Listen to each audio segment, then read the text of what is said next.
It's easy to give up smoking. It is easy to give up smoking. How can I say that? Well, after 35 years, on the 21st of January this year, 2007, I smoked 40 cigarettes, which I'd been used to doing almost every day, and sometimes more, for years and years. And on the 22nd of January, I didn't have any cigarettes, and I haven't had any since. There's a few things that I'd really like you to know, because I gave up, in quotes, tried to give up smoking so many times. Prior to this, I had tried hypnosis, I had tried patches. No, I hadn't tried patches, I tried gum. The last thing that I did actually was in January. I actually bought some patches and put them on top of my fridge in case I decided that I needed them, but I never opened them. I have tried a lot of things to stop smoking. I've tried cold turkey. The longest time I ever gave up smoking for, in the 35 years, was about 6 weeks. So, an addiction? Oh yes. And that's part of what you need to know. If you smoke, and you're going to hate me saying this to you, I'm sure, because when I first heard it, I went, eee! If you smoke, you're a junkie. Because definition of a junkie is someone who's addicted to a drug. And you're addicted to nicotine. And when you start understanding or start learning about how nicotine, the drug, works, it is just so awful. And it actually hits your brain. When you inhale smoke from a cigarette, the nicotine hits your brain faster than heroin does when it is injected into a vein. So get that, okay? All those things that you say to yourself about smoking, oh, I don't want to give up because I like it. You like it. It tastes horrible. It makes you a social pariah these days. It's got worse and worse recently. You're the odd one out if you smoke. It makes you smell. It, of course, gives you increased risk of heart attack, cancer, all those things, but for me, I'm sure, like you think it's not going to happen to you, So, I think that even at the point where people are diagnosed with cancer, they might wish that they hadn't smoked, but it's not enough. The fear of getting cancer is not enough to stop smoking in most people's cases, particularly addicted people. Well, all smokers are addicted, but particularly people like myself who haven't been able to control the addiction, so, smoking 40 or 60 a day. And even those people who only smoke, I've got a sister-in-law, and she only smokes once a week or twice a week when she goes out for a drink, and she doesn't believe she's addicted, but she is, because she can't give those up. And she says she enjoys them, but why would she enjoy them? Why would she enjoy putting chemicals in her lungs? She takes really good care of herself, makes sure she eats well, and yet she does that. It's really odd. It is definitely an addiction.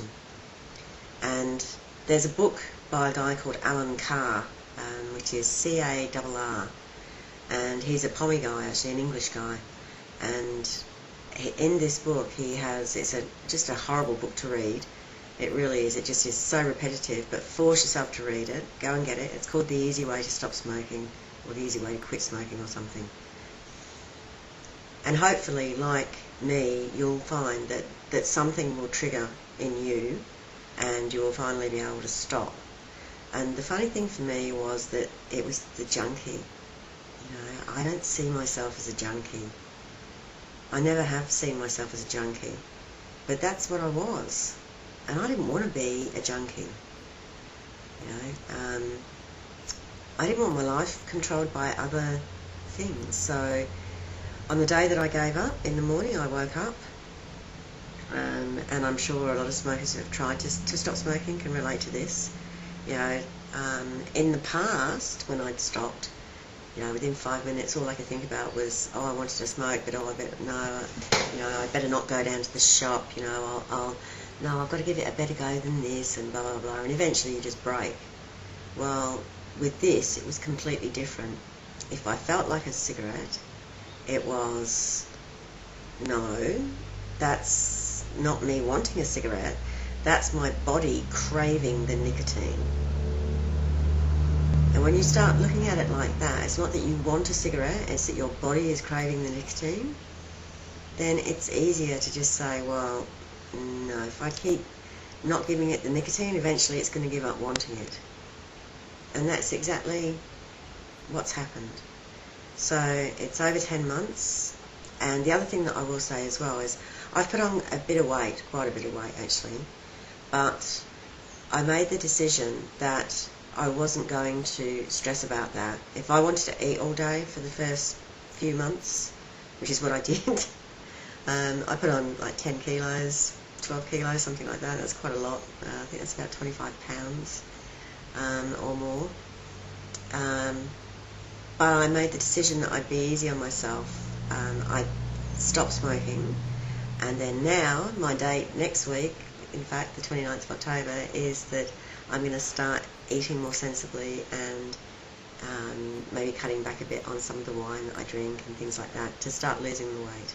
Because the thing is, now I know I've stopped smoking, I can do anything and I can lose the weight. There is no issue with that.